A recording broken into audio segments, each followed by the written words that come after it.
Bom dia, meus irmãos, a graça e a paz do Senhor Jesus. Damos aqueles nossos 10 minutinhos tradicionais de tolerância, né? E já estamos aí prontos para dar a partida na nossa EBD de hoje. Hoje é a aula número 13, exato, e a lição número 8, ok? Aula 13 e vamos iniciar a lição número 8. Isso porque, como os irmãos sabem, algumas das lições nós ocupamos em mais de um domingo, ok? Então vamos orar, nos colocar na presença do nosso Deus, pedindo que Ele abençoe o nosso tempo aqui nessa manhã. Deus querido, muito obrigado pela oportunidade que temos de aprender da Tua Palavra cada domingo quando nos reunimos, em outras reuniões também, no nosso dia a dia, nosso estudo pessoal, enfim, pelo acesso e liberdade que experimentamos. Pedimos a Deus que o Teu Espírito Santo venha abençoar-nos grandemente nesta manhã, iluminando nossas mentes e corações, esclarecendo aquilo que vamos ouvir e ajudando-nos a aplicar as nossas vidas. Que o assunto de hoje, ó Deus, é extremamente importante para a prática cristã, para a disciplina cristã, seja um crescendo na vida de cada um de nós. É o que oramos em nome de Jesus. Amém. Muito bem, queridos. A nossa matéria hoje, na lição número 8, é a oração e o crente, ou seja, logo 2 dias depois da nossa vigília, nada mais oportuno do que visitar esse tema, né? Nada mais oportuno do que falarmos sobre isso. E a oração, meus irmãos, ela é algo que nós podemos, é claro, estudar no sentido de olhar o que a palavra de Deus nos ensina, nos orienta e tudo mais. Isso aí é óbvio, senão nem teríamos essa matéria aqui. Contudo, não é algo que você vai aprender num simulador, né? Não dá para sentar no simulador do PlayStation de oração e depois dizer, olha, eu aprendi a orar. Parece simplório, mas oração se aprende orando. Você desenvolve isso, praticando isso na sua vida, praticando esse hábito constantemente no seu dia a dia, ok? Vamos iniciar, meus irmãos, com o texto que está aí para memorização, ok? Vamos ler aqui no que está projetado, que está na versão que usamos na nossa igreja. Vamos lá? Não andem ansiosos por coisa alguma, mas em tudo, pela oração e súplicas e com ação de graças, apresentem seus pedidos a Deus. E a paz de Deus, que excede todo entendimento, guardará o coração e a mente de vocês em Cristo Jesus. Filipenses 4, 6 e 7. Esse texto base, meus irmãos, da nossa lição número 8, ele é daqueles que eu tenho falado que é tão profundo que dá para falar 2 horas aqui só sobre ele. A gente não precisava nem tocar no resto do material hoje, porque o texto é hiperabundante. Ele fala, por exemplo, de facetas diferentes da oração. Olha lá, oração, súplicas, ação de graças. As 2 primeiras podem ser meio que sinônimos, né? Em estar se colocando o pedido, a necessidade diante de Deus, mas isso é sempre acompanhado de agradecimento. Olha, mas pelo quê? Eu ainda não fui respondido, mas é que está, meus irmãos, a verdadeira fé, ela tem tamanha confiança de que Deus irá nos responder. Eu não disse que Ele vai fazer o que a gente quer, né? Ele irá responder a oração, sim ou não. E eu já agradeço, porque Ele está já agindo naquela situação, naquele problema, naquela questão que eu tenho colocado diante de oração. Isso é, olhando rapidamente o texto, né? E apresente seus pedidos a Deus. Essa última parte já nos ensina que não é errado ter pedidos de oração. Esse não é o problema. O problema, meus irmãos, é quando isso é o resumo da nossa vida de oração. Nossa vida de oração é a eterna cartinha ao Papai Noel, né? Já viu a carta do Papai Noel? Ninguém escreve para o Papai Noel assim, Papai Noel, como o senhor está? Não. Papai Noel, fui muito bonzinho esse ano, me dá isso, me dá isso, me dá isso, eu quero. É o que a gente escreve. Quer dizer, a gente não. Quem escreve para Papai Noel, quer dizer. Eu nunca escrevi para Papai Noel, quero deixar isso bem claro. Apaga isso aí, estou brincando. Então, meus irmãos, muitas vezes, infelizmente, tratamos Deus dessa maneira. A nossa oração se resume em uma lista de compras.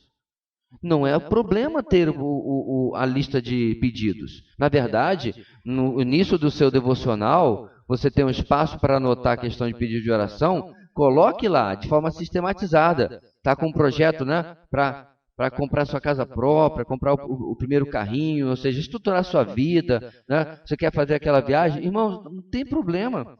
Eu me lembro de uma vez que nós estávamos numa situação financeira periclitante, né? Bem difícil, e queríamos viajar com os meninos e começamos a orar em família, demos para cada bacuri uma área para orar, né?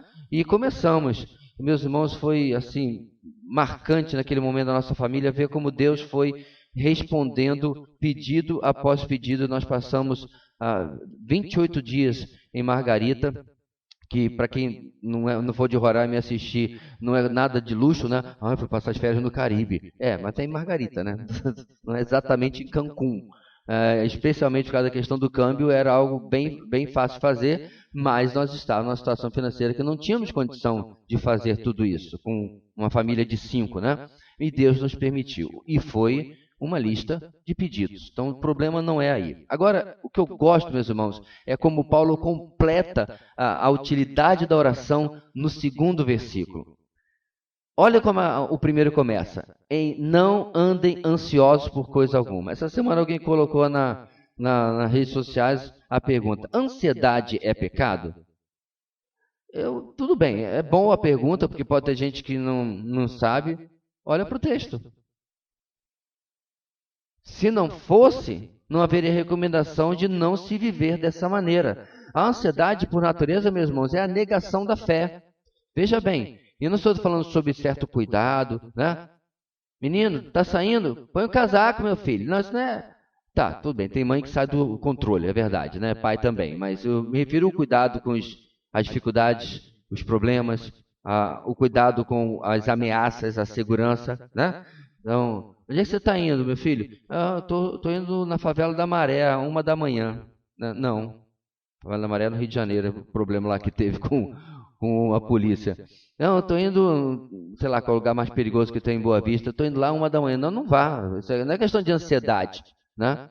Não é questão de falta de fé, é questão de prudência, mas não é isso que o texto está falando. O texto está falando de quando nós queremos resolver as coisas no lugar de Deus. E quando nós até oramos e a resposta não vem, e a gente vai ficando, né? Daqui a pouco está soprando no saco de papel porque está faltando ar, aí é fora do normal. Alguém colocou nesse post também falando assim, mas tem casos clínicos. Irmãos, é 1%. O resto é falta de fé crônica.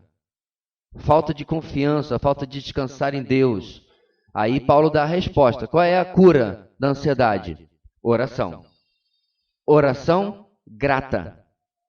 E aí qual é o resultado dessa cura? Aí sim o versículo seguinte, o 7. E a paz de Deus, que excede todo o entendimento. Por que excede todo o entendimento? Está além da compreensão das circunstâncias que eu estou vivendo. Elas ainda não mudaram. A enfermidade ainda não foi curada. O problema de relacionamento ainda não se resolveu. Então, passa o entendimento porque eu estou tendo paz ainda em meio ao conflito. E essa paz guardará o coração e a mente de vocês em Cristo Jesus. Vai trazer tranquilidade. Olha que interessante, irmãos. Isso aqui não é entorpecente. O entorpecente, a anestesia, deixa você dormente, né? Fora da realidade, dormente, e você não está lidando com a realidade como ela realmente é. Não é isso. Na verdade, irmãos, essa paz que está aí, ela vai dar mais clareza para você compreender a situação, compreender o problema e agir na sabedoria que Deus nos dá, ok? Muito bem, na nossa página primeira ainda aí, nós temos um texto, sempre inaugurado com o texto do editor do nosso material, o pastor conhecido John MacArthur, e ele diz assim nesse primeiro quadro: o apóstolo Paulo, neste mandamento, e eu concordo com ele com o uso da palavra, mandamento simples e específico, chama os cristãos a orarem basicamente como um estilo de vida. Costumo dizer que a oração é como fôlego, é simplesmente normal, é natural, é simplesmente a nossa vida. nós inalamos, exalamos a atmosfera da presença e do poder de Deus. Também é verdade que dependemos de Deus e todos aqueles que, falo de pessoas genuinamente cristãs, têm comunhão com Deus, não oram incessantemente como se deve orar. Somos culpados, creio, de prendermos espiritualmente o nosso fôlego. A oração contínua, persistente, incessante, é uma parte essencial da vida cristã que flui da dependência de Deus. Eu quero deixar aqui a recomendação de uma obra, é uma obra muito antiga, eu já a mencionei algumas vezes. O nome dela é A Prática da Presença de Deus. Você vai encontrar isso provavelmente no Amazon, no site, né? Eu acredito, ou mesmo em outros lugares na internet. Ele vai estar, o autor vai estar em português ou em inglês. Se for português é Lourenço, se for em inglês é Lawrence. O irmão Lawrence, como ele é conhecido, ele era um monge e ele escreve esse livro como relatando a sua experiência de vida de oração. Mas ele não está se referindo a quando ele se ajoelhava na capela para orar, não. Ele estava se referindo quando ele fazia os afazeres, né, do monastério, certo? E aí ele criava uma rotina de oração, de intercessão, de comunhão com Deus, enquanto ia através do seu dia, certo? A prática da presença de Deus. Deixa eu abrir um parênteses aqui, porque alguém deve estar com a pulguinha atrás da orelha. O pastor agora está recomendando livro católico. Vamos lá. A gente tem que compreender, meus irmãos, que a chamada Igreja Católica, eu prefiro chamar de Igreja Romana, ela só degringolou de vez a partir do V século. E mesmo assim ainda havia bolsões de resistência de gente que não coadunava com a corrupção de Roma, com a corrupção do Vaticano em particular. Então, tem muita coisa que você pode aproveitar. Agostinho é um deles, Agostinho é século V. É do século V até o 15º, quando chega a Reforma Protestante, que a Igreja Católica pegou um descendente de cauda, o espiral de cauda, que aí foi de mal a pior, né? Aí você tem, por exemplo, o decreto de que Maria nunca pecou, de que Maria era corredentrix. Já pode um negócio desse? Corredentrix, é redentora junto com Jesus. É uma viagem, né? Não sei qual é a erva que esse pessoal estava tomando, mas não era, estava estragada. Porque você não encontra isso em nenhum lugar na Bíblia, gente. Não tem... São coisas que tiraram nem da cartola, porque é pior que mágica. Mas é importante não querer jogar o bebê fora com a água do banho. Tem autores dentro dessa tradição que são muito bons para se conhecer o pensamento. Tá? Só fechando esse parênteses aí rapidinho. Muito bem, na página seguinte, irmãos, o propósito da oração é expressar nossa submissão a Deus e nossa confiança em sua fidelidade. Oração é o meio pelo qual expressamos tudo que vai em nossos corações ao nosso amado e sábio Pai Celestial. Oração não é informar Deus sobre o que quer que seja, porque Deus sabe todas as coisas. A oração nos traz uma comunhão reverente com Deus, onde o adoramos e o reconhecemos como o doador de todas as coisas. É aqui que eu quero destacar o que eu estava falando, irmãos. Há lugar dos pedidos? Sem dúvida nenhuma. Não tenho a mínima questão com isso. Agora, eu quero incentivar os irmãos a desenvolverem uma vida, eu vou usar aqui um termo bem coloquial, de bate-papo com Deus. Quer uma palavra mais especial, mais espiritual? De comunhão com Deus, certo? Então, o pedir tem o seu lugar, mas você conversar com Deus, você abrir o seu coração, certo? Aqueles 150, R$200 que você ia pagar numa sessão de terapia, economiza, conversa com Deus, rasga o seu coração, reclama. Não é reclamar no sentido, Deus, eu não aceito isso, então vou decretar outra coisa. Não é isso, não. É mais dizer, Senhor, eu estou lutando com isso aqui na minha vida, eu estou lutando com essa área, com essa decisão, com esse caminho que a minha vida está seguindo. E esse desabafo, novamente o termo bem coloquial, ele faz, irmãos, extremo bem para a alma, sabe? Tem alguns salmos que são assim, o Salmo 13, até quando, Senhor? É que a gente lê os salmos assim, até quando, Senhor? Tu não ouvirás... Olha que diferença, irmãos. Elevo os meus olhos para os montes. De onde me virá o socorro? Ou, elevo os meus olhos para os montes. De onde me virá o socorro? O meu socorro vem do Senhor. Pastor, eu vou ficar lendo dentro do meu quarto, parecendo que eu estou declamando poesia. Ué, e os salmos são o quê? Texto bíblico, irmãos, você que mata o texto bíblico com a sua falta de emoção, muitas vezes. Então, quando você lê o Salmo 13, você vê alguém rasgando a sua alma, porque ele está orando por algo importante. Ele não está orando, Senhor, coisa banal do dia a dia, sei lá. Algo que está incomodando, algo que está afligindo a sua vida. E tem salmos, irmãos, que são, como eu disse, esse desabafo de dizer, Senhor, olha o que está acontecendo.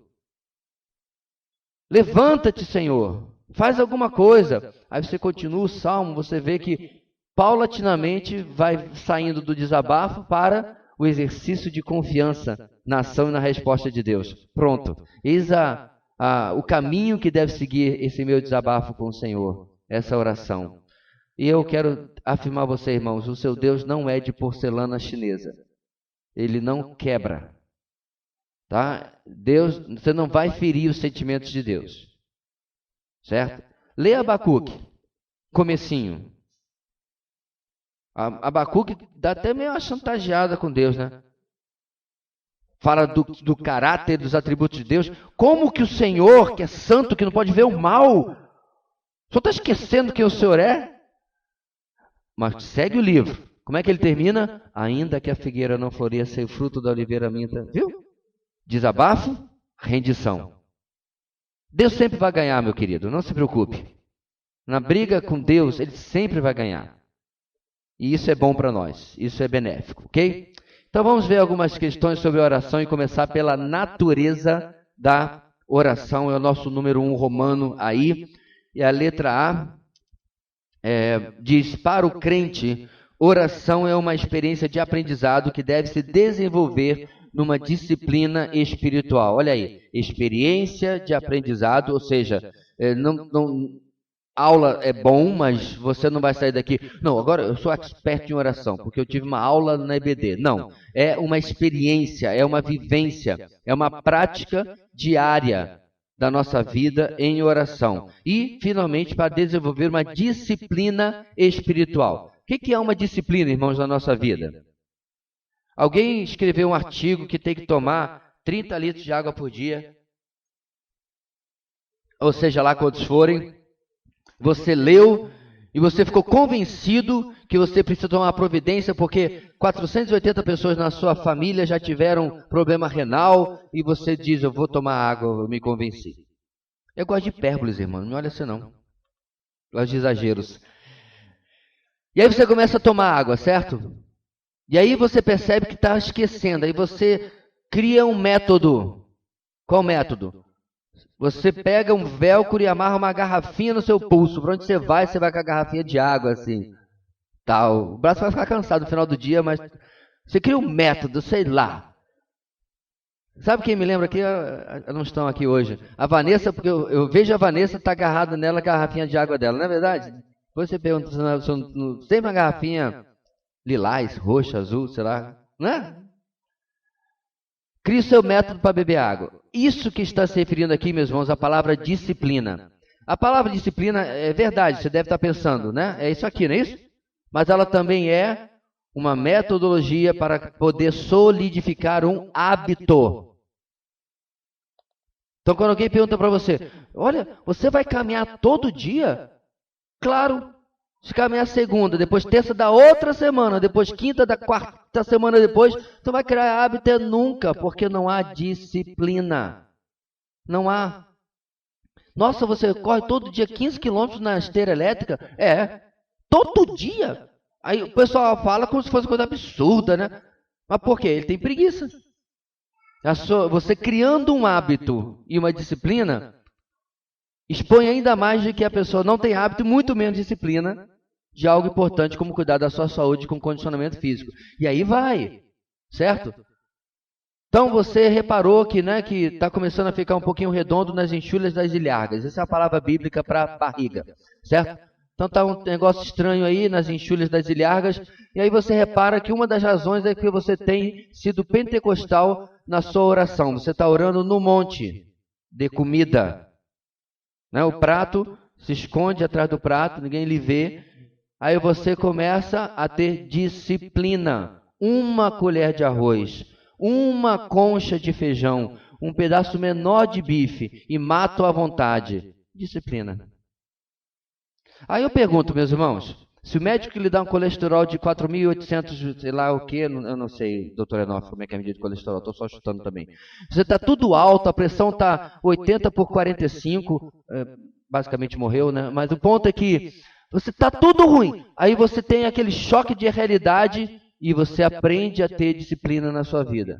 Meus irmãos, a disciplina de oração, que é algo que a gente nunca vai chegar na presença de Deus, pelo menos membro dessa igreja, e dizer, Senhor, na minha igreja eu nunca ouvi falar de oração. Eu ainda me lembro, irmãos, sabe aquele soco repetido que tem na luta, que a gente teve quando a gente passou lá por Marcos capítulo 3, na exposição de Marcos. E Jesus sobe a um lugar deserto para orar. Na semana seguinte, ou pelo menos 2 semanas depois, nós tivemos a nossa conferência com o pastor Wilson Porte. Lembra? Adivinha só em qual texto que ele pregou. No mesmo. Ele não sabia, porque ele não está acompanhando a pregação da nossa igreja. Ele pregou no mesmo texto e falou de novo sobre oração. Significa, meus irmãos, e eu posso relatar aqui outros muitos exemplos, quando nós passamos por Pedro e João indo ao templo para orar, no episódio da Porta Formosa, Deus nos falou de novo em oração. Quando Pedro estava preso, e passamos por esse texto em Atos, Deus nos falou de novo em oração. Quando Paulo e Silas estavam presos, preciso continuar? Então não é falta de ensino. Porque a falta que nós ainda não compreendemos, irmãos, e vou usar o exemplo inverso, é que a nossa pressão arterial está 9 por 3. Aí sim, a gente, de verdade, está quase morrendo. Porque falta disciplina de oração. Falta nos aplicar. Quer ver só? Não precisa levantar a mão não, por favor. Você já preencheu a parte frontal do seu devocional com seus pedidos e nomes de oração? Não estou dizendo que isso é determinante, meu irmão, para dizer se você tem disciplina ou não, mas revela bastante. Não, pastor, eu tenho um diário só de oração. Ótimo, então. Não, pastor, eu sou tão bom que eu guardo tudo na minha cabeça. Tá, engana outro, por favor. Você não lembra nada, irmãos. É provável que você não tenha 10 números de telefone memorizados por causa da tecnologia hoje. Eu sei o da Leila, eu sei o do Esdras, se eu me esforçar um pouquinho, e do Azaf eu não sei porque tem números meio misturados. Eu não estou brincando, a gente não decora mais as coisas. Quantos memorizaram? Não, precisa levantar a mão. Memorizaram o texto dessa semana, Filipenses. A gente não decora as coisas. Aí você está dizendo que você tem os nomes dos missionários. Posso escolher aqui alguém aleatoriamente para falar o nome dos 6 casais de missionários que nós temos adotado? Posso? Olha o dedo, olha aí. Olha. Né? Por isso que está no boletim todo domingo. Para você levar para casa e orar. É importante, irmãos, não sair desta EBD com fatos e definições de oração na mente, mas com resoluções sobre a nossa disciplina de oração. Amém, igreja? Este é o nosso verdadeiro objetivo. Eu sou catedrático em oração, posso falar 2 horas sobre oração, mas você ora, esse é outro assunto. Não! É até melhor, meu irmão, que você não saiba dar 2 horas de aula sobre oração, mas que nós tenhamos uma vida mais ativa de oração. Vamos para o primeiro texto de hoje, Lucas 11:1. O que os discípulos pediram a Jesus? Microfone. Certo dia, Jesus estava orando em determinado lugar. Tendo terminado, um dos seus discípulos lhe disse: Senhor, ensina-nos a orar, como João ensinou aos discípulos dele. Então, apesar de ser uma coisa que requer prática, você pode aprender, nós podemos aprender alguns princípios básicos sobre oração. Nós vamos vê-los hoje, certo? especialmente, eu acabei de falar, não transformar a nossa vida de oração em apenas uma eterna carta ao Papai Noel. Isso é um aprendizado. É algo que conduz. Nós vimos também no texto base do nosso estudo que a nossa oração deve sempre incluir ação de graça. Deve sempre incluir agradecimento a Deus. Ok? Romanos 8, 26, dando sequência, número 2.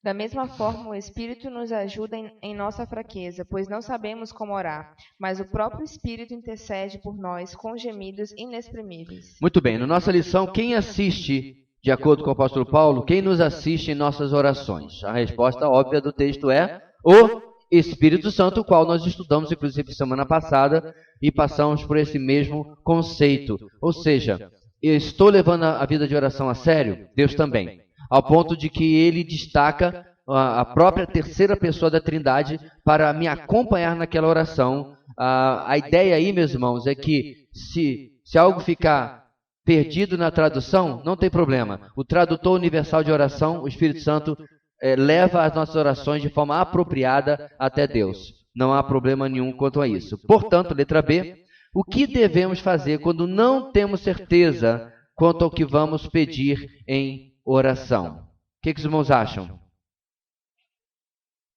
Devo pedir iluminação ao Espírito Santo, viu? Com uma lição completando a outra. Se eu não tenho clareza, certeza, não sei como orar, posso pedir que o Espírito Santo ilumine o meu entendimento para dar o conteúdo daquela oração, o caminho, a direção daquela oração. Agora, deixa eu deixar uma coisa clara para os irmãos. Pastor, mas eu teve uma época da minha vida que eu estava numa angústia tão grande que eu nem conseguia orar. Você lembra dos amigos de Jó, que no início da visita deles a Jó, o que eles fazem, irmãos? Ficam o quê? Ficam em silêncio. Sentam com ele, né? Como fosse uma atitude de velar. Da ideia de velório mesmo, da ideia de luto, de ficar junto. Você já foi visitar alguém que a única coisa que você fez talvez foi abraçar aquela pessoa e no final orar com ela, tamanha a dor daquele momento? Pois é. Talvez você já tenha ou está ou passará num momento como esse, que você diz assim, pastor, eu não consigo orar. Fique em silêncio na presença de Deus. Deixa os seus pensamentos, seus sentimentos falarem ao Senhor naquele momento e receba o refrigério, a resposta, a presença de Deus. E ore para que Ele possa lhe ajudar, lhe conduzir na maneira como você deve orar, certo?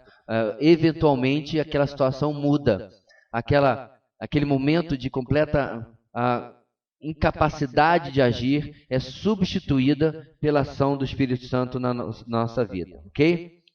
Muito bem, letra B. Oração é comunicação com Deus. A Escritura nos diz que Deus está muito interessado em nossos conflitos pessoais, certo? Então, lembrando o velho cântico, diz que Deus não vive longe lá no céu sem se importar comigo. Então, exatamente, o cântico nas estrelas vejo a sua mão, né? Então, a ideia aqui, meus irmãos, é da imanência de Deus. Vários livros já trataram sobre isso. D.A. Carson tem um livro sobre isso. Francis Schaeffer tem um livro sobre isso, né? O Deus presente, o Deus que está. Ele não está longe assistindo. Isso é deísmo, certo? É o Deus que deu o pontapé no mundo e sentou no camarote para assistir. Isso não é o Deus da Bíblia. Você vê Deus interferindo na história humana. Quando os homens constroem a Torre de Babel, né? Deus, inclusive, a Trindade diz, desçamos. E eles vão lá e confundem as línguas para que o homem passasse a cumprir o mandamento de dominar toda a terra, né? Então, a ideia aqui, meus irmãos, é que Deus está participando da nossa vida. Vamos ver o que o Salmo 34:15 nos fala. Os olhos do Senhor voltam-se para os justos, e os seus ouvidos estão atentos ao seu grito de socorro. Olha aí. Os olhos do Senhor voltam-se para os justos, e seus ouvidos. Isso aí é antropomorfismo, tá, irmãos? Deus não tem olho, Deus não tem ouvido. Isso é uma maneira de falar em linguagem humana a respeito de Deus. Antropomorfismo é o termo que se usa. Então Deus está com os ouvidos inclinados, atentos ao nosso clamor. Olha que coisa. Nós estamos assistindo uma série, estamos ainda muito bonita, sobre a Terra de Noite. Eu recomendo. Eu gosto de natureza, e acho que é uma coisa fantástica, porque raramente se faz esse documentário de noite. E aí eu estava acompanhando uma família de pumas, ou onça parda, se quiser chamar, da Patagônia. E tem um filhote fica para trás, eram 4, se eu não me engano. E um resolve, né, dar uma de independente, fica para trás e vai andando para o outro lado. E lá longe, 1 quilômetro depois, a mãe percebe que não está sendo seguida pelos 4. Aí ela tem que tomar uma decisão, põe os 3 ali num cantinho e vai atrás do outro. Finalmente, quando ela está mais ao alcance, ela ouve o quê? Aquele miado, grunhido, né? Aquela coisa que um filhote de onça, um filhote de grande felino, de puma faz. Ele ouve aquele choro. Então, essa ideia, meus irmãos, é muito próxima ao que o texto está dizendo. É a ideia do pássaro que sabe o caminho do seu ninho, mas ele está sendo atraído pelo choro dos filhotes, né, esperando a comida ali. Então, é importante que você creia nisso, é importante que você compreenda e é importante que você creia nisso, certo? Então, eu não sei você, meus irmãos, mas diversas vezes eu já vi irmãos dizendo, eu me senti sozinho, como se Deus tivesse me abandonado. Irmãos, eu quero salientar isso. Tal possibilidade é impossível. Isso, na verdade, é uma impossibilidade. Só houve, meus irmãos, uma única vez onde Deus deu as costas ao ser humano, e foi o seu Filho na cruz. E é por isso que ele diz, Eloi, Eloi, lama sabachthani. Deus meu, por que me desamparaste? Por que me abandonaste? Quando ele leva o pecado de todos os eleitos sobre si, ele se torna um objeto de repulsa à santidade de Deus, para demonstrar o que foi de verdade a cruz. Mas, meus irmãos, os nossos pecados estão cobertos pela pessoa de Cristo. Mesmo quando nós estamos ainda lutando com eles, em processo de arrependimento e de pedido de perdão, Deus não vira as costas para nós em nenhum momento. Então, essa ideia de que a oração, tem que ser sofrida ou de alguma maneira, né, chamar a atenção de Deus. Tinha até um canto que falava assim, né? Queremos chamar a tua atenção. Aí Deus, mas eu já estou aqui. Presente. Não temos que chamar a atenção de Deus. Nós temos que provocar Deus a nada, porque Ele já é o Deus que participa da nossa vida. Já está o tempo todo presente na nossa vida. Tem gente que não gosta muito não, mas você já deve ter visto aquele vídeo que fizeram, né? Uma igreja lá de São Paulo fez, tem fortes divergências com os ensinos e os caminhos dessa igreja, mas o vídeo é muito apropriado, onde ele mostra, tem um irmão, né, que parece típico Jesus, cabelo sobre o ombro, assim, a barba cheia, né, e tal. E aí mostra Jesus participando de um casamento, né, ele tá batendo palma, ele está vibrando, porque é um momento de alegria. Mas mostra Jesus também com uma mãe sozinha, aflita, em uma sala de espera de hospital, e vem o médico, a médica lá, e informa provavelmente que o filho não sobreviveu. E aí ele está ali sofrendo. Eu acho esse vídeo, dentro das suas limitações, uma boa representação do quanto o nosso Senhor participa da nossa vida. A oração não é um exercício de futilidade, não é falar com as paredes, não é, deixa eu ver aqui para ver se alguém no universo pega o que eu estou falando, não é terapia de falar sozinho, é um diálogo, onde Deus está ouvindo aquilo que nós estamos falando. Nós ficaríamos, irmãos, surpresos de como Deus lembra da oração que você fez quando era criança, por exemplo.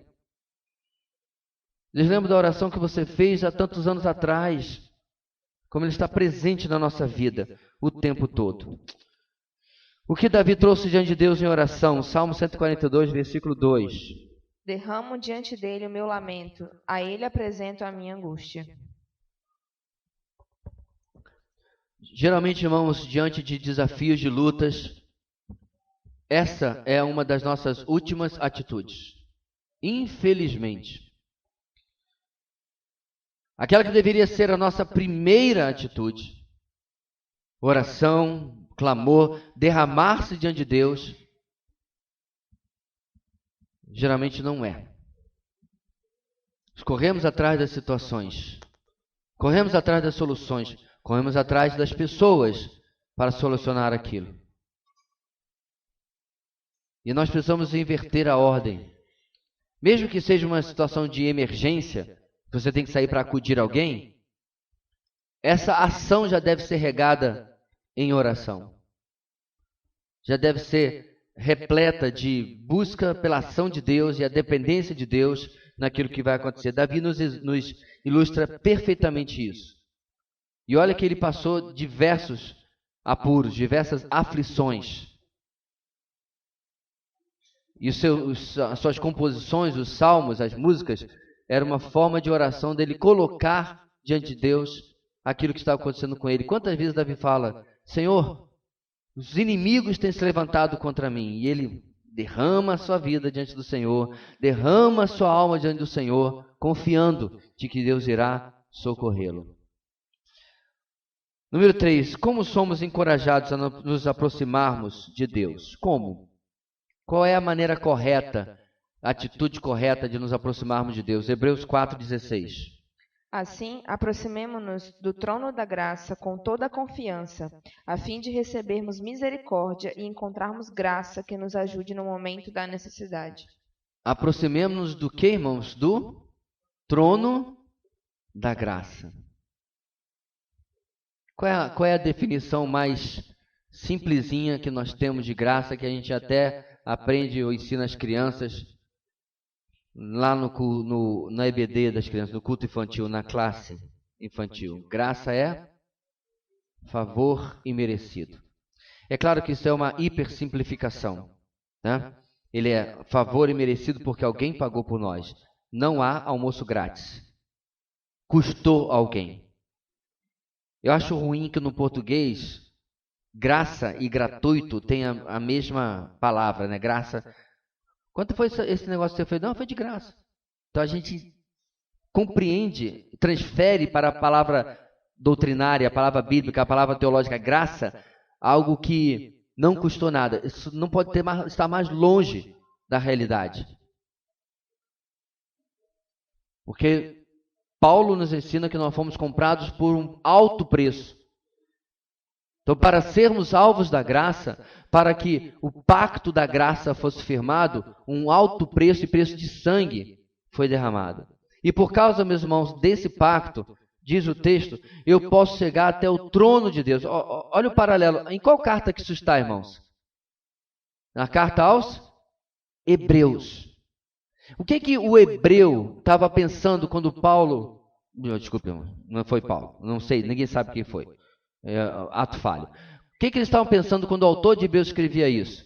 Eles não estavam pensando no trono de Davi. Não é esse trono que ele estava pensando. Onde que Deus se manifestava para falar com Moisés? Sobre a arca, entre os querubins. E ela estava onde? No Santo dos Santos posteriormente, certo? Primeiro ela estava lá, e depois que o tabernáculo foi preparado, ela ficou dentro do Santo dos Santos. Então, essa ideia, meus irmãos, Deus está agora nos convidando a um lugar que antes nos era inacessível. Antes de conhecer a Cristo, nós não podíamos entrar no Santo dos Santos. A ideia do tabernáculo, meus irmãos, é de exclusão. E aí o pessoal fala que Deus não faz acepção de pessoas, né? Pega um texto lá em Atos e toma uma conclusão. Sim, Deus faz acepção de pessoas. No tabernáculo ninguém entrava. Passou do tabernáculo os levitas. E que estavam de plantão, viu? Antes você vai, vou passear no tabernáculo, sou levita. Não, não, não. Quem estava na escala aí que podia ir lá. E aí você tinha aquele prédio interno, né? Não é bem prédio, porque é feito de cortinas. E você sabe que lá tinha um lugar santo e depois o Santo dos Santos. A mesma lógica era reproduzida no templo. E aumentava, porque você tinha o pátio dos gentios, o pátio das mulheres, e logo depois tinha o lugar onde podia entrar só os homens e judeus. E aí, finalmente, o lugar onde entrava só os sacerdotes. Por que Deus fez isso, irmãos? Porque Deus é xenófobo e misógino? Não. Não, Deus não era não, mas ele atentou à cultura da época. Essa é uma das respostas de internet mais... Deixa para lá meu adjetivo. que eu já ouvi. Deus não se curva à cultura. Deus nunca fez nada por causa da cultura. Deus determina a cultura. Por que Deus fez isso, meus irmãos? Porque Ele estava querendo nos mostrar o tamanho da exclusividade que tinha que ter no Antigo Testamento, na Velha Aliança, para chegar à presença de Deus. E agora, irmãos, quem chega na presença de Deus? Todos que são salvos, lavados, remidos pelo sangue de Cristo. Deus continua fazendo acepção de pessoas. Fica de fora quem não tem parte no pacto, né? Se fosse possível, fisicamente chegar até a sala do trono da graça que está aí, nós entraríamos por causa de Cristo, é o que o texto acabou de dizer. Mas aquele que não está debaixo do pacto da graça, se tentasse, seria consumido. Essa é a ideia que está por trás disso, irmãos. Porque o judeu que está lendo, o hebreu que está lendo essa carta, né, ele está acostumado ao fato de que, não, eu não posso ir na presença de Deus. Se só o sumo sacerdote vai uma vez por ano, no dia de Yom Kippur, o dia da expiação, eu que sou da tribo de Efraim, eu que sou da tribo de Manassés, eu vou lá? Não. Aí o autor de, já ia falar Paulo de novo, o autor de Hebreus faz o quê? Nós podemos ir ousadamente, confiadamente, ou confiantemente, até o lugar onde os nossos antepassados tinham medo de ir, porque agora estamos no novo, coberto pelo novo e vivo caminho que Jesus abriu através da sua carne, através do seu sangue. Irmãos, isso aqui é muito tremendo. Não tem animal para sacrificar, não tem banho de purificação para tomar, não tem cerimônia para realizar. É ir à presença de Deus no momento da aflição e ser sempre, sempre atendido.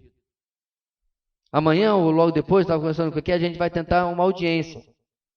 Com certeza eu não vou bater na porta e sair entrando.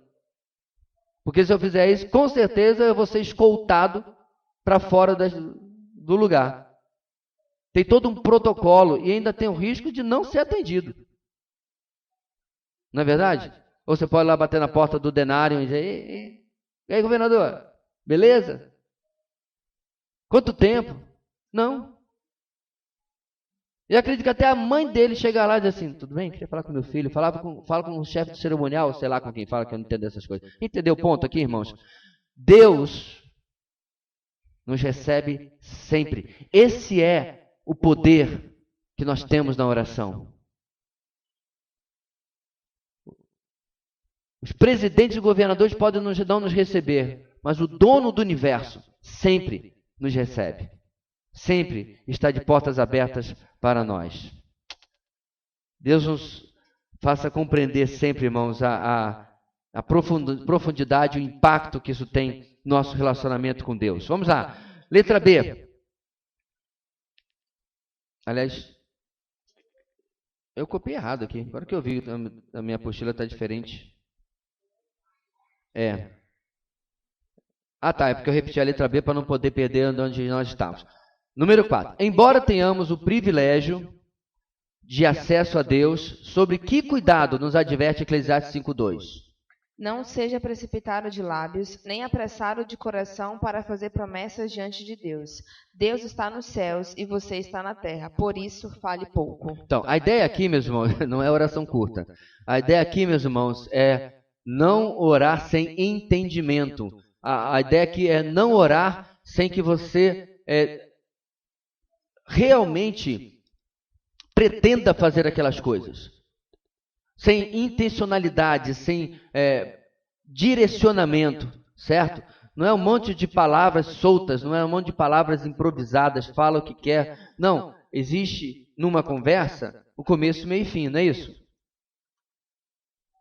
Jackson, se eu tenho uma conversa com você, eu explico o assunto, exponho o assunto, né? Aponto a direção para onde a gente está querendo ir e espero uma resposta ali daquela conversa. Essa é a ideia, meus irmãos, do texto de Eclesiastes. Em vez de fazer promessas vazias, ou em vez de ficar fazendo repetições vãs, né? Como já é advertido por Jesus também, eu faço uma oração com direcionamento, com intenção, com propósito daquilo que eu quero naquele tempo que eu estou tirando com o meu Deus. Ok? Mike, please.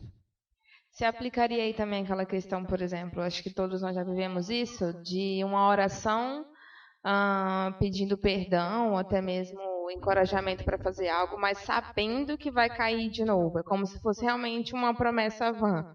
Também caberia nisso aí ou não? Sobre esse cuidado? Não, sim, porque se você está pedindo perdão por algo, se você está se comprometendo com algo que da boca para fora, onde você não tem, na verdade, não houve nem verdadeiro arrependimento. Sim, a vontade que eu tenho, se eu fosse Deus, é dizer assim, querido, não vamos perder nosso tempo, não. Vamos pular logo para o teu pecado, para você poder voltar de verdade arrependido, que eu vou mandar aí uma parada sobre você, para você sentir o peso aí da carne e tal. Porque, irmãos, a quem nós queremos enganar? Às vezes a nossa cara de pau é tão cara de pau que nem os homens a gente engana. A gente quer enganar Deus? Remorso, irmãos, e arrependimento são muito claros para o nosso Deus. O primeiro, como você deve saber, ele não produz mudança, não produz arrependimento. Alguém lembra qual é a palavra grega para arrependimento? Metanoia. Não, pastor, só conheço os noia. Não, esse é outro. Nem sei se tem alguma relação, mas não deve ter, não. Metanoia significa mudança, certo? Câmbio de mente. Estava em um mindset, em uma disposição mental, está em outra. Isso é verdadeiro arrependimento. Quando você se arrepende, perdão, quando você pede perdão pelos pecados, mas já está fazendo provisão para o pecado, né, já está pensando em agir daquela maneira novamente, isso não é arrependimento. É você intelectualmente saber que algo é errado, intelectualmente saber que você tem que pedir perdão a Deus e você vai procedendo cerimonialmente os passos, mas não há real e genuína mudança na nossa vida. E aí a gente está fazendo Deus e nós perdermos tempo. Próximo texto aí, 1 de Pedro 5, 6 e 7. Que conforto esse texto oferece aos crentes? Portanto, humilhem-se debaixo da poderosa mão de Deus, para que ele os exalte no tempo devido. Lancem sobre ele toda a sua ansiedade, porque ele tem cuidado de vocês. Aí, 2 horas para falar desse texto de novo. Mas vamos lá, falar em 5 minutos ou menos. Ponto aqui, meus irmãos, acabamos de falar sobre verdadeiro arrependimento. Qual é o prêmio do verdadeiro arrependimento? Deus demonstrar graça para conosco. Deus abençoar-nos. Ele resiste aos soberbos, mas aquele que se humilha, ele recebe graça, recebe misericórdia. E com isso, ele vai receber transformação na sua vida também. E, geralmente, irmãos, assim deve ser, o pecado, ele é fonte também de ansiedade na nossa vida, porque nós estamos fora do padrão de Deus. Nós estamos fora da vontade de Deus. João capítulo 10, versículo 10, você conhece o texto? Diz que ele, Senhor Jesus, veio para que nós tenhamos vida e vida abundante, ou vida em abundância, dependendo da tradução. E uma das coisas, meus irmãos, que detona a nossa vida em abundância é exatamente o pecado. O que Davi escreve? Enquanto eu me calei, os meus ossos, ele estava somatizando o seu pecado, certo? Somatizar significa que ele estava sentindo no corpo algo que era imaterial. Qual é a substância do pecado? Qual é Pode apalpar? Não, né? Mas ele estava em tamanha luta espiritual que o seu corpo físico, para ser bem redundante, estava sentindo. Então, meus irmãos, muitas vezes, certo? Aquela crise de pressão, muitas vezes, aqueles problemas estomacais, você tem que começar a verificar se a causa não é realmente orgânica. Porque a Bíblia não tem resposta para causas orgânicas, mas ela tem resposta para todos os problemas não orgânicos do homem. Há muitos e muitos anos atrás, eu fui fazer uma consulta no cardiologista. O cardiologista era um amigo pessoal meu, que tinha inclusive conseguido um bom trabalho para mim na época. E aí eu fui lá, ele até se assustou. Pastor, eu sou aqui, qual o problema? Eu não estou legal. Eu sou, por natureza, pressão baixa. A minha pressão, às vezes, é 10/7, 11/8, é normal. E a minha pressão estava 13/9. Ligeiramente alta, mas para mim, muito. Estava me sentindo muito mal, fora de mim. E aí eu fui conversar com ele. Fiz o teste físico, aquele, né? Da esteira, vamos respirar que nem o Darth Vader lá e tal. Fiz tudo. Né? Na época tinha plano de saúde, então fiz tudo. Ele falou assim, ó, apesar de eu ser muito magro, eu só tenho fôlego de atleta. Eu pesava 52, 53 quilos na época. Fôlego de atleta, tá tudo bem, não tem nada, só essa pequena elevação que agora já voltou ao normal a sua pressão. Aí ele falou normal, 12/8. Eu falei, tá vendo? Não tá normal, porque essa não é a minha pressão. Sabe como é que ele terminou? Irmãos, é vergonhoso. É pastor há mais de 10 anos já, 12 anos, nem lembro mais, sei lá quanto tempo. É vergonhoso você ouvir uma coisa dessa. Ele fala assim, bem, acho que o Senhor sabe qual é o problema melhor do que eu. Eu podia dormir sem essa, né? Aí o que eu fui fazer? Eu fui ao trono da graça, que está lá em Hebreus, e fui resolver meus problemas com Deus. Tinha nada, irmãos, nada. Não era excesso de sal, não era falta de exercício, não estava fora de forma, não era obesidade, não era nada. Era tudo aqui. Enquanto eu me calei. Então o pecado, meus irmãos, ele é um péssimo investimento de vida. Ele nunca jamais vai trazer absolutamente nada de benéfico na nossa vida. E aquela vida abundante que nós lemos em João capítulo 10, não vai ter. E às vezes a gente culpa Deus. Senhor, não estou experimentando a vida abundante que o Senhor me prometeu. Aí Deus responde, deixe ser cara de pau, porque você que está estragando a vida que eu lhe dei. Então acha que você vai conseguir mentir para Deus? A gente vai conseguir? Claro que não. Porque o texto termina no versículo 7, irmãos, dizendo que a ansiedade, a somatização daquele pecado, não vai ter. Porque ele vai tomar conta de todas as coisas.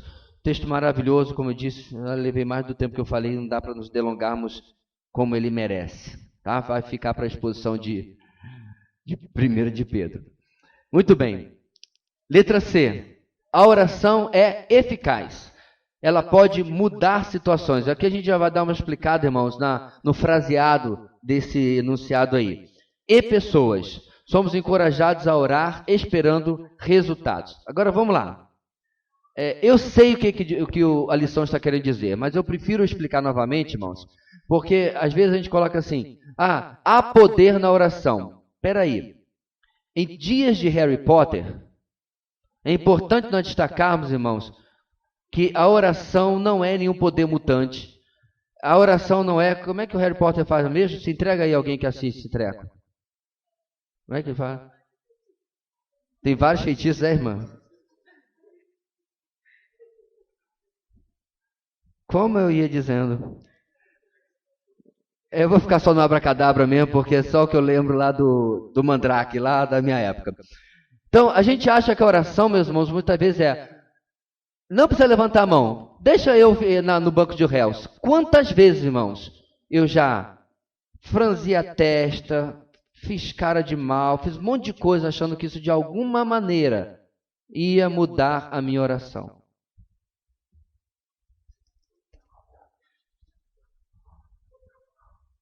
Quantas e quantas vezes? Que nem macaquinho de imitação. Que minha mãe falava isso quando a gente era pequeno, fazia a mesma coisa que os primos.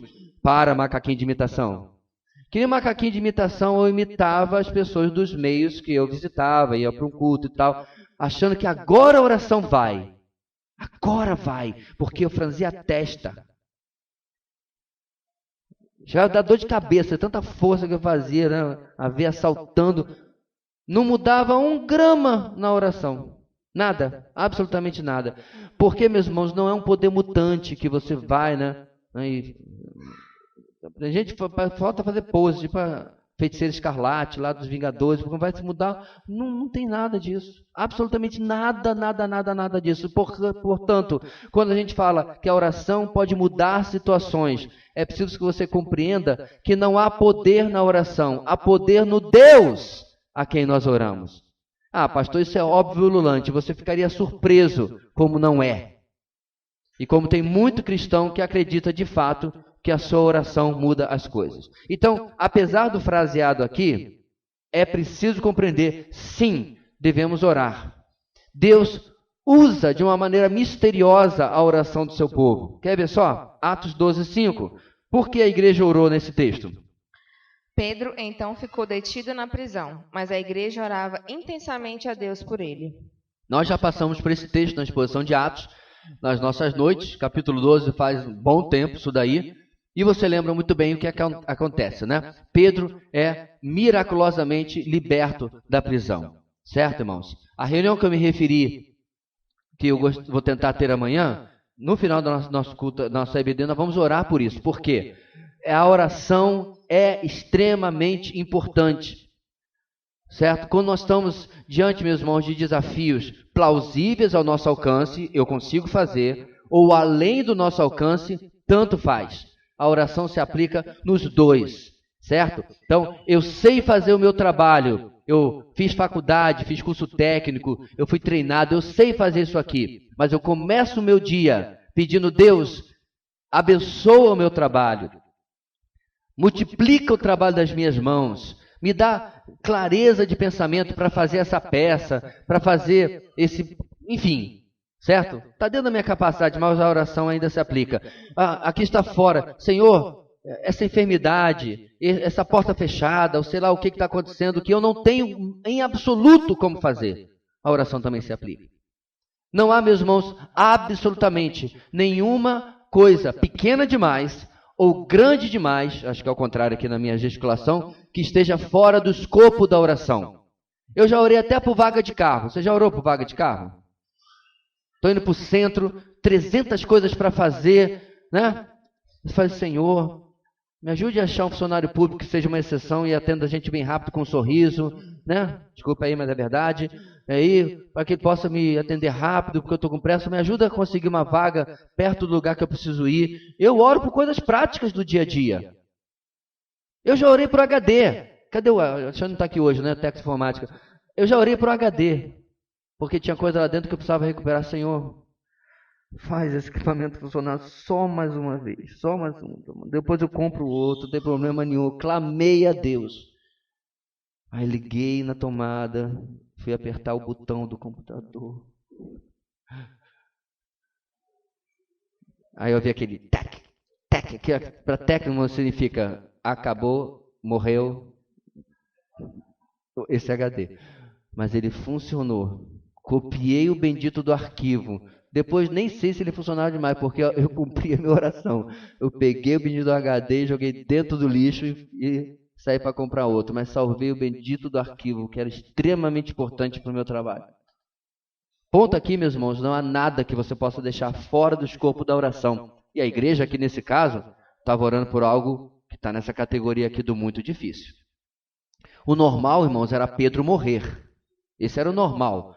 Por que Pedro foi preso? Alguém lembra, irmãos? Por que Herodes mandou prender Pedro? Alguém que tenha estado na nossa igreja há um ano, pelo menos, e tenha acompanhado a exposição de Atos, me ajude aí. Por que Herodes manda prender Pedro? Acordou um dia de mau humor? Hã? Porque ele havia decapitado Tiago e isso agradou o povo. Ah, o pessoal está assim agora, né? Ligando o Tico e o Teco, né? Pois é. O que ele ia fazer com Pedro então, irmãos? Ele também iria decapitá-lo. Então veja bem, essa é uma sentença de morte. E a igreja não achou que era difícil demais. Ela orou. Ela clamou a Deus por uma solução diante daquilo que estava acontecendo. 2. Como Deus respondeu a orações daquele irmão, nós já sabemos, né? Pode ler, Atos 12, 7. Repentinamente apareceu um anjo do Senhor e uma luz brilhou na cela. Ele tocou no lado de Pedro e o acordou. Depressa, levante-se, disse ele. Então as algemas caíram dos punhos de Pedro. Muito bem. Se quiser uma explicação mais detalhada desse texto, volta lá na nossa exposição, deve ser a 19, 20, alguma coisa assim, e acompanha o texto de Atos, capítulo 12. Além de respostas, o que Deus dá aos que oram? Vamos voltar ao texto da memorização, Filipenses 4, 6 e 7. Não andem ansiosos por coisa alguma, mas em tudo, pela oração e súplicas e com ação de graças, apresentem seus pedidos a Deus. E a paz de Deus, que excede todo entendimento, guardará o coração e a mente de vocês em Cristo Jesus. Pronto. O que Deus dá em resposta aos que oram, aos que confiam? Dá paz, certo? Paz, tranquilidade, repouso, descanso naquilo que Deus está fazendo. Maravilha. E o nosso ponto aí termina, o ponto 1, né? Termina com o texto de Tiago 5,16, que eu coloquei aqui na versão, na NVI. A oração de um justo é poderosa e eficaz, certo? De novo, é uma forma de fraseado que não significa que o poder está na oração. Obviamente a Bíblia não ensina isso. A ideia não é a oração é poderosa. Você orar para qualquer outro ser que não seja o nosso Deus, a oração não tem poder nenhuma. Então é óbvio que está se referindo aqui ao poder de Deus em agir em resposta à oração. Ok? Esses são fatos, definições sobre oração. Ponto 2, a gente vai para a prática da oração. Por toda a Bíblia, Deus encoraja e ordena aos crentes que perseverem em oração. Isso é um fato amplo em toda a Escritura. Primeiro ponto, em Lucas 18:1, os discípulos foram ensinados a orarem sempre, sem nunca o quê? Então Jesus contou aos seus discípulos uma parábola para mostrar-lhes que deviam orar sempre e nunca desanimar. Nunca desanimaram na versão anterior, nunca esmorecer, né, se você estiver olhando aí. Então a ideia aqui, meus irmãos, é de perseverança, é de usar essa palavra que tiraram do inglês e virou moda, né? Resiliência. É você não desanimar, é você pegar um segundo fôlego na oração, está demorando, você continua orando por aquilo. Claro, é importante perceber se de repente essa, entre aspas, demora, na verdade é porque Deus já respondeu não. E você está dizendo, Deus está demorando. Não, estou não. Já respondi não. E você que está insistindo aí, né, nesse ponto. Então a gente tem que, obviamente, perceber se não é a nossa falta de percepção, de discernimento e não a falta de Deus ter realmente respondido. Mas caso ele não tenha respondido, irmãos, a oração deve continuar lá na nossa lista. Deve continuar na nossa pauta. Isso é um ótimo tempo. Pauta de oração. Deus, vamos falar aqui de uma pauta nova, tarará, essa pauta novinha, essa aqui. Agora vamos voltar à vaca fria. Vamos falar, Senhor, eu continuo orando por essa situação, por essa questão, certo? E Deus assim nos incentiva a perseverar até que Ele responda. Esse é o prazo de validade de uma oração. A resposta de Deus é o prazo de validade da nossa oração. Essa é uma boa frase. Alguém anota aí que eu não vou esquecer depois. 2. O que é a vontade de Deus para os crentes em Cristo Jesus? Qual é a vontade de Deus? 1 Tessalonicenses 5,17. Orem continuamente. Pronto.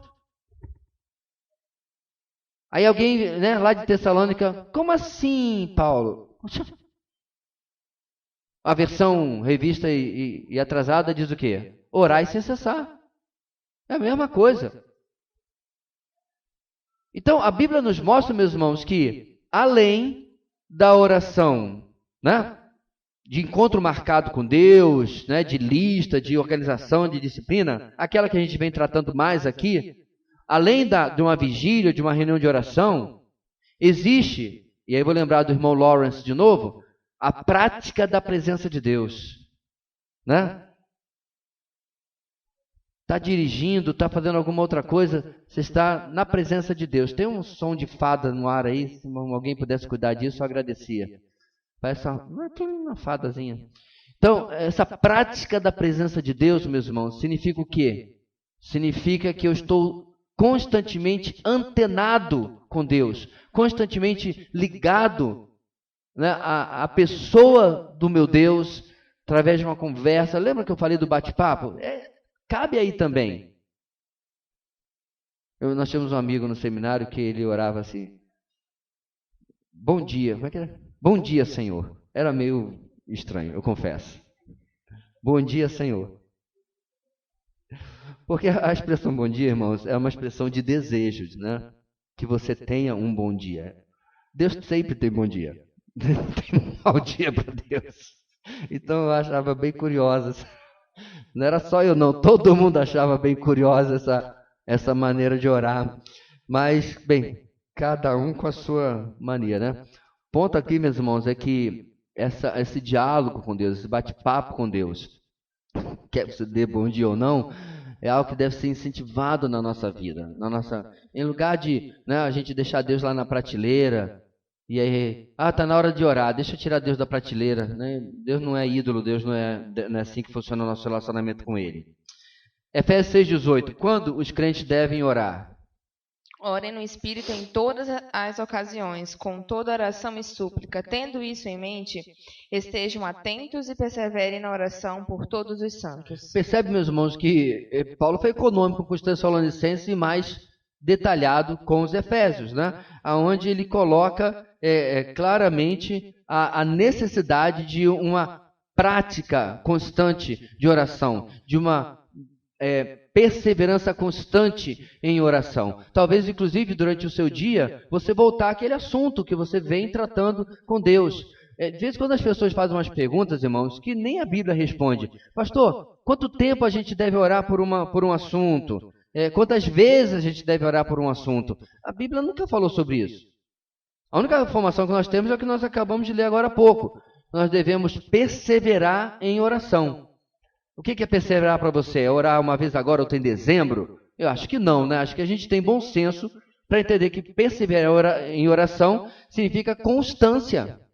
Né? É estar repetidas vezes orando sobre aquilo, lembrando desse assunto, certo? Porque assim Deus ordenou. Deixa eu dar um destaque aqui importante, meus irmãos.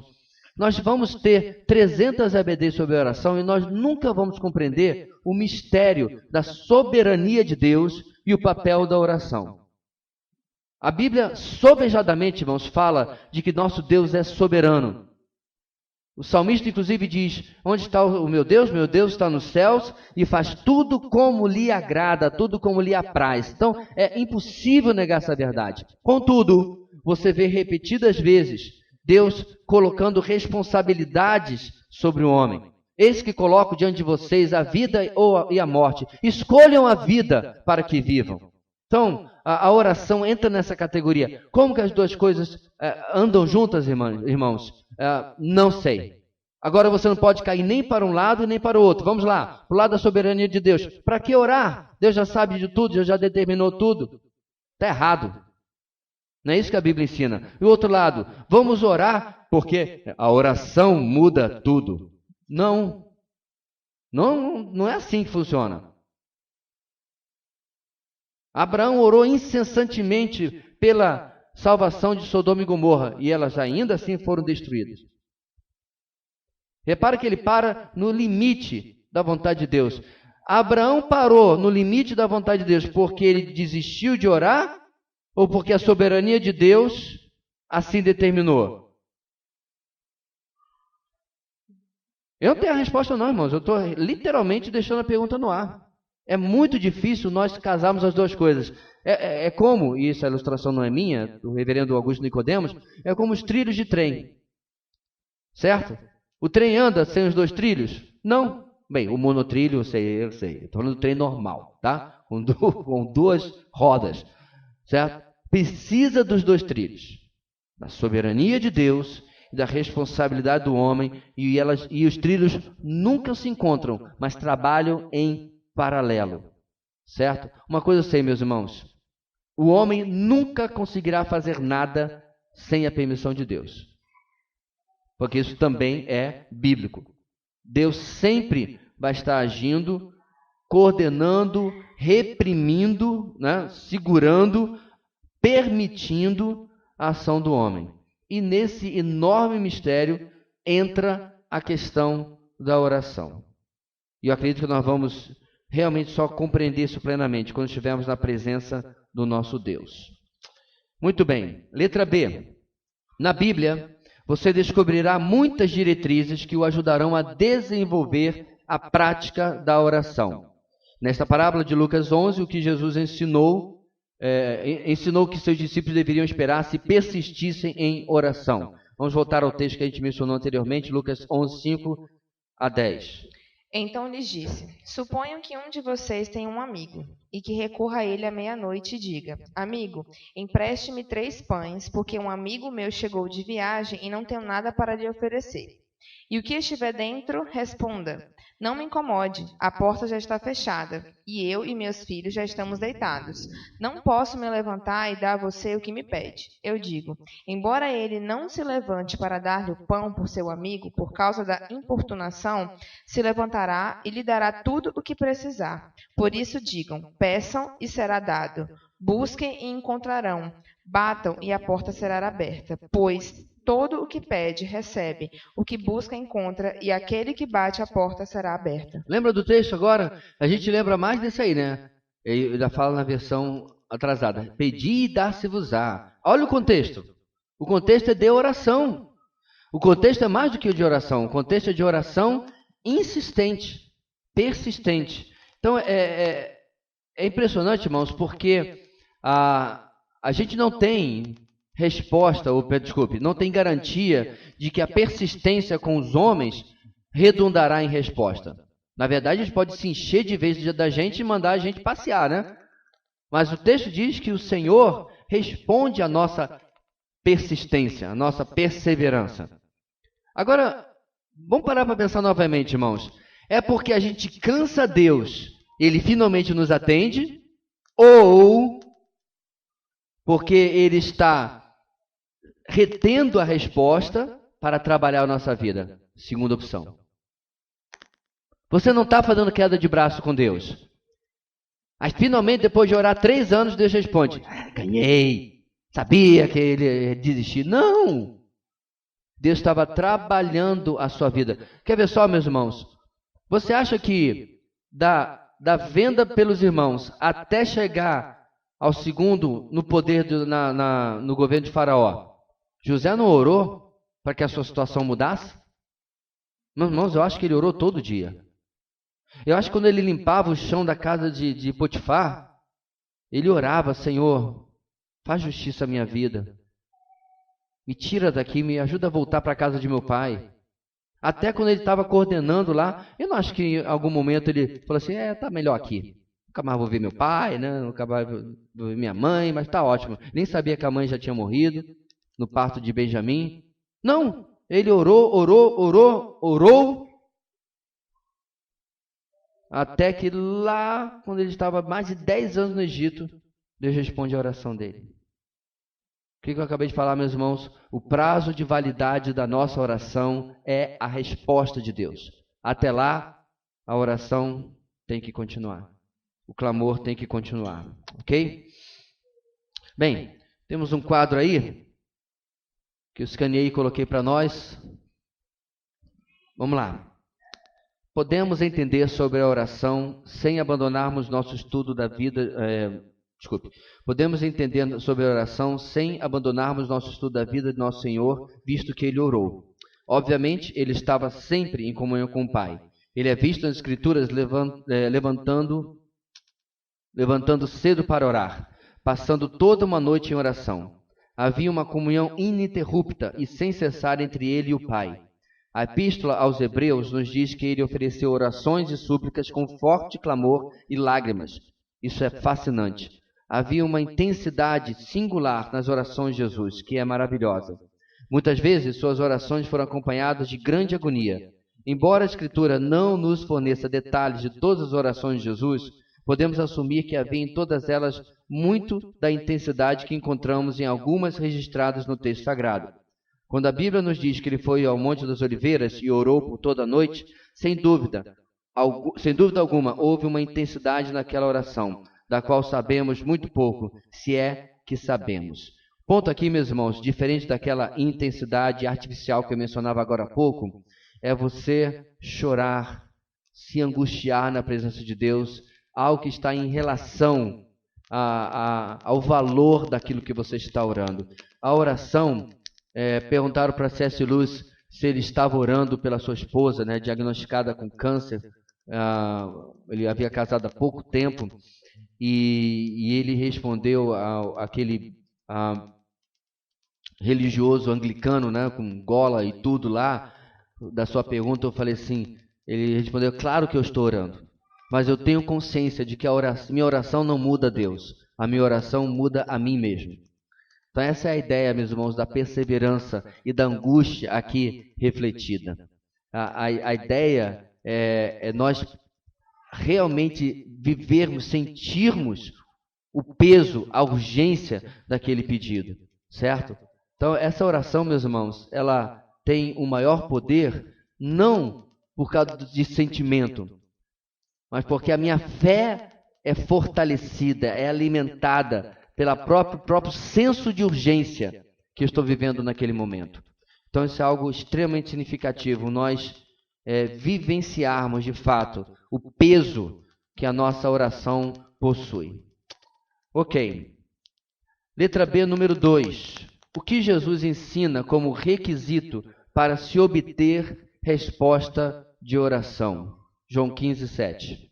Se vocês permanecerem em mim e as minhas palavras permanecerem em vocês, pedirão o que quiserem e será concedido. Olha só, também já não é mais um texto misterioso. O que basicamente Jesus está falando? Esse é o capítulo da videira verdadeira, certo? O que ele está falando? Para mim ele está refletindo o que está no Salmo 37, versículo 4. Agrada-te do Senhor e Ele satisfará os desejos do seu coração. Como é que é isso? Se eu for muito obediente, Deus vai fazer tudo que eu quero. Não. Permanecer, meus irmãos, em Cristo, agradar-se do Senhor, são uma e a mesma coisa. O querer de Deus passa a ser o meu querer. A vontade de Deus me domina de tal maneira que isso conduz as minhas orações, certo? Conduz a minha vida. Deixa eu contar para você uma ilustração. Uma jovem, há muito tempo atrás, me relatou a angústia que ela estava tendo de orar por um relacionamento que ela não deveria ter com um descrente, com um incrédulo. E eu falei para ela: minha irmã, com toda honestidade e carinho, eu quero dizer uma coisa: Deus já deu a resposta à sua oração e a resposta é não. Não adianta quanto você ore, você pode se flagelar, você pode orar inclusive lá no Monte das Oliveiras para ver se fica mais poderoso, não vai adiantar. Deus já deu a sua resposta. Você pode até insistir e agir contra a vontade de Deus, e depois pode até Deus resolver a lambança que você causar, mas não é a resposta de Deus, porque já está decretado na Bíblia. Inclusive eu escrevi essa semana sobre isso. Tá. Passou um tempo, ela resistiu, leu os textos que eu mandei para ela e toda a argumentação, e ela se convenceu de que ela tinha que abandonar aquilo. Ok? Passado mais um tempo, ela entrou em contato comigo. Ela havia conhecido um rapaz, temente ao Senhor, e havia começado um relacionamento. Essa é a ideia, meus irmãos, de uma maneira muito simplória, porque muitas vezes são coisas muito mais complexas e detalhísticas, minúcias da nossa luta com Deus, mas uma coisa muito preto no branco, né? Não precisa ser um teólogo para saber que ela estava orando fora da vontade de Deus. Parece aquela oração, né? Senhor, eu devo evangelizar? Então, ela estava orando fora da vontade de Deus e agora, conformando-se à vontade de Deus. Ela não saiu malcriadamente batendo porta, não. Ela disse: Senhor, eu estou errada. Eu quero abandonar a busca por esse relacionamento que não agrada o Senhor. Passando o tempo, conformando-se à vontade de Deus, a sua oração foi respondida dentro da vontade de Deus. Agrada-te do Senhor e Ele satisfará os desejos do seu coração. Se permanecer em mim, pedirão qualquer coisa. Está vendo só, meus irmãos? Porque qualquer coisa que ela estava pedindo antes, estava fora do permanecer em mim, Deus não respondeu. Quando ela começou a orar dentro da vontade de Deus, Deus respondeu. Então, pastor, basicamente a oração é concordar com Deus? Parabéns. entendemos. Deus nunca vai responder uma oração que esteja fora da vontade dele. Não é uma queda de braço. Não é, eu vou ganhar Deus no cansaço. A oração é, finalmente, nós concordarmos com Deus. Estamos em harmonia com a vontade de Deus. De acordo com 1 de João 5,14, qual a nossa confiança quando oramos? Esta é a confiança que temos ao nos aproximarmos de Deus. Se pedirmos alguma coisa de acordo com a vontade de Deus, Ele nos ouvirá. Pronto. Se pedirmos alguma coisa de acordo com a vontade de Deus, Ele nos ouvirá. Então qual deve ser, meus irmãos, uma parte integrante da minha vida de oração? Senhor, me ajuda a compreender a Tua vontade. Me ajuda a enxergar a Tua vontade. Porque às vezes não são coisas tão óbvias como eu acabei de mencionar, no caso dessa jovem, né? Eu preciso realmente entender a vontade de Deus. Eu tive uma conversa tempos atrás com alguém que repetiu 300 vezes. Mas eu oro. Mas a pessoa não se dobra ao fato de que ela precisa conhecer Deus. Eu falei assim, mas como você sabe se o que você está orando está dentro da vontade de Deus? Porque a pessoa não se dobrava ao fato de que ela é uma quase completa ignorante da Bíblia. E eu tentei ilustrar isso quando ela falou que eu não sou nenhum santo. Aí eu falei assim, bem, você pode não ser, mas você está diante de um santo. E eu comecei a explicar para ele que o santo não é o que ele pensava, mas o que a Bíblia diz. E aí eu peguei o gancho, está vendo? Você está vendo só? Sem conhecimento da palavra, você tem orado fora da vontade de Deus. E Deus não responde orações fora da sua vontade. Então é difícil, meus irmãos, as pessoas compreenderem como tudo anda junto. Quanto mais eu conhecer de Deus, meus irmãos, fala sério, quando você estava bem lá no começo da vida cristã, ou, apesar de algum tempo de vida cristã, estava sendo mal ensinado, orientado por algum lugar que você tenha passado, e você compara agora, o seu conhecimento não tem influenciado a sua oração? Porque ao longo dos anos, irmãos, eu abandonei diversos pedidos de oração. Porque eles eram tão ridículos que eu até tenho vergonha de ter orado alguma vez tais coisas. Que não tinham absolutamente nada com a palavra de Deus. Eu tinha muito costume, eu sempre gostei muito de biografias. E eu continuo achando que são ótimos livros para se ler. Biografias cristãs, quero me referir, né? Aí você lia lá, né? Hudson Taylor. Você já queria fazer tudo que o Hudson Taylor fez. Você começava a orar para ter a vida de Hudson Taylor. O que nunca esteve na Bíblia, para você orar para ter a vida de ninguém, nem de Paulo, quanto mais de Hudson Taylor. Na verdade, meus irmãos, você não foi pedido para ter a vida nem de Jesus. Você foi chamado para imitar Jesus, mas não para fazer exatamente o que ele fez. Daqui a pouco você está tentando cruzar o Rio Branco andando por cima das águas, né? Vamos começar devagar, vamos para o mar direto? Vamos começar pelo Rio Branco, um garapézinho primeiro, talvez. Não, você não foi obrigado ou chamado a orar para fazer as mesmas coisas. Foi chamado para imitar o caráter de Cristo. São coisas distintas. Com o tempo eu aprendi, meus irmãos, que o valor das biografias cristãs era aprender com irmãos que são miseráveis pecadores, tal como eu, como eles conseguiram dizer não ao seu ego e mortificar a carne e cumprir a vontade de Deus, muitas vezes de forma bastante desafiadora. Aí tem validade esse tipo de estudo com absoluta certeza. Você pode, de fato, aprender com a vida desses irmãos. Muito bem, queridos, nós vamos parar por aqui hoje, porque eu quero gastar algum bom tempo nesse quadro que você tem na página 85, não é isso? 85. Nós vamos retomar daí semana que vem. A minha sugestão é que você visite novamente a lição número 8, certo? Para nós terminarmos. E, creio, nós já vamos começar a lição número 9, a igreja, comunhão e adoração. Ok? Acredito que o seu manual está todo escritinho aí, todo preenchido, todo estudado, cheio de nota da lateral, do rodapé. Amém ou não amém? Amém.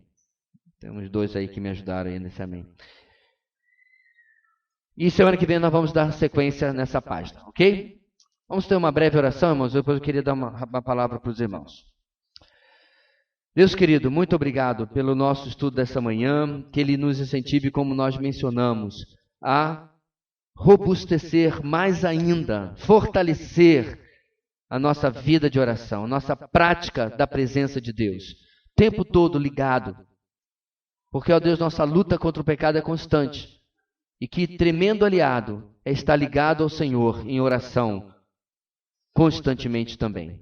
Abençoa o nosso dia de hoje. Nós oramos em nome de Jesus. Amém.